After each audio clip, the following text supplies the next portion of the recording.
Okay, hello everybody. I just want to talk about, our mission is to cure the world addiction, and we do that by training coaches who empower individuals that go and treat communities. We want to do this worldwide. We need to communicate in a language that everybody understands. So we need to teach that language and write in that language. And I want to talk about the common symbols that we're going to use to do that, so that we can all understand. So I just want to quickly touch on what each of these symbols are and what my thinking is around it. So you have the conversation, which is module 1, the continuum, which is module 2, and then the system, which is module 3.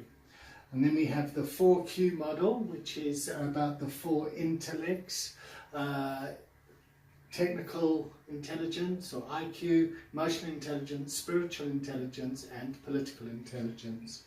And then we have the axis where the relationship moves up towards a culture of recovery or deteriorates down in towards a culture of addiction.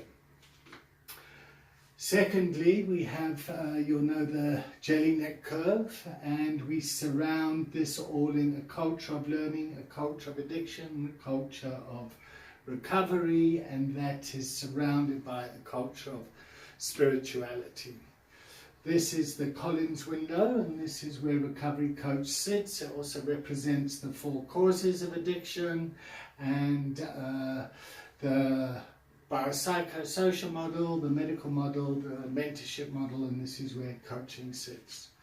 This represents adult learning, action, behavior, consequence, learning through experience, and then the ZPD, the distance between the teacher and the pupil. Then we've got the 2 brains and the scarf model and everything that goes around that. And then finally, this is the king, warrior, magician, lover, surrounded by the 12 steps. In fact, there's that one too.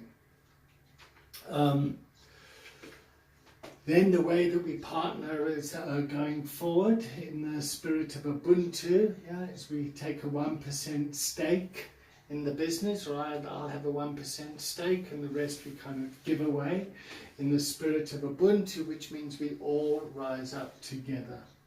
And that's the king, warrior, magician, lover combined with the 12-step stuff, and then this is groups and communities. And so at the end of all this, a coach can go in here and facilitate change, and they'll be able to facilitate the recovery coaching training. They'll be able to understand the role of the internal coach versus the external coach, and will then be able to facilitate these trainings going forward and do the recovery wellness program, which is the aftercare program. So that's what my thinking's been about, and let me keep going.